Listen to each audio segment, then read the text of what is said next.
This week, Twitter turned 10 years old. And in the decade since that first tweet, the social media giant has changed the world. And for all rights, for women's rights. Fueling social movements and documenting history. A crippled U.S. Airways Flight 1549 gliding towards the water landing, now hailed as the miracle on the Hudson. While providing some laughs along the way. But the rise of Twitter and social media is not without its dark side. The same platforms that gave voice to the voiceless have started a renaissance of public shaming, a modern version of the punishments of early America, where one tweet. On Friday, Justine Sacco wrote on Twitter, quote, "Going to Africa, hope I don't get AIDS. Just kidding, I'm white." Or Facebook post. A Massachusetts woman is now under fire for this photo, making an offensive gesture. Can change a person's life forever. Calling on Stone's employer to fire her. Bestselling author Jon Ronson chronicles this rise of internet ridicule in his book, So You've Been Publicly Shamed, now available in paperback. He's here to tell us more about this growing phenomenon. Jon, good morning. Good morning. Public shaming goes back a long way. I mean, they did it in colonial days when they put you in the stocks. But in those days, you could leave town.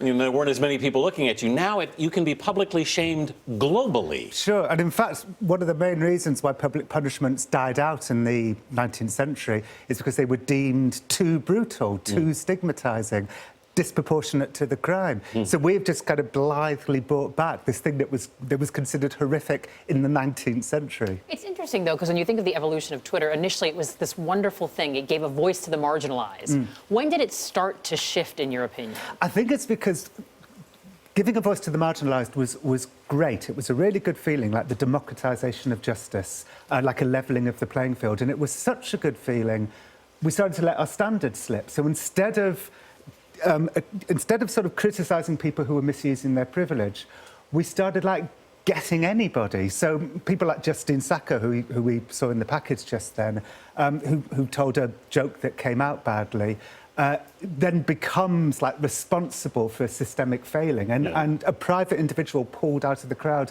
and taken down while she's asleep on a plane. I was going to say, her story is particularly interesting, and you talk a lot about it in the book. She sends a tweet out. We saw the tweet. She goes to sleep. She's on a flight. She wakes up, and she's gone from 177 followers to like 1.2 million people Googling her name. She's the trending topic. And she's fired because social media demanded it, because everybody was afraid of social media that night. Nobody wanted to be next. And also the thing about Justine was that this was a shaming that everybody could get behind. So misogynists were attacking Justine. Nice, compassionate social justice people like us were attacking Justine. Hipsters were attacking Justine. She was eviscerated. What I find interesting is that when you wrote an article effectively defending her, you were attacked. I was got to, and it made me realise just how painful it is, how kind of objectifying, how lonely it is. It's a punishment that's more psychologically damaging, I think, than shamers like to think, which is why I wanted to write this book. I wanted to write this kind of frightening, anxiety-inducing book about what it feels like to be at the end of a shaming, because I wanted people to understand just how painful it is. It seems as though a lot of people who tweet regularly, though, are looking for approval. At least that's something that you talk about in the book. There's this mutual approval we all want. When do you think the power shifts? When does it go from, oh, everyone thought that was great, to now I should duck and cover, everyone hates me? Right. You see, the shifting of power is so interesting because, marginalised people or voiceless people out in the real world have very, very little power. So on social media, en masse, we have enormous power, but we still like to see ourselves as having very little power. So we take down somebody like Justine Sacco or Lindsay Stone or so many people like it.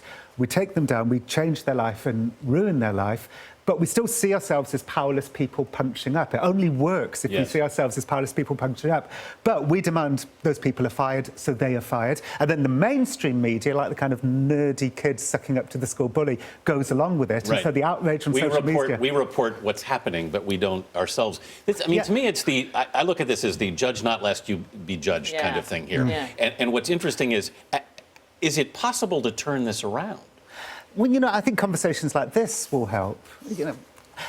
what we're creating and what the young are creating for themselves at the moment is this kind of very stressful society, this kind of instantly cold, judgmental society. And I hope just reminding people that the way, given that we all mess up, we all make mistakes, given that we know that about our fellow humans, hopefully conversations like this will remind people that instead of instant judgment, what we really should be going for is curiosity and compassion. But those things are considered like weaknesses on social media. It's reminded me there's a good reason I don't tweet very often. Jon Ronson, thank you so much. Thanks.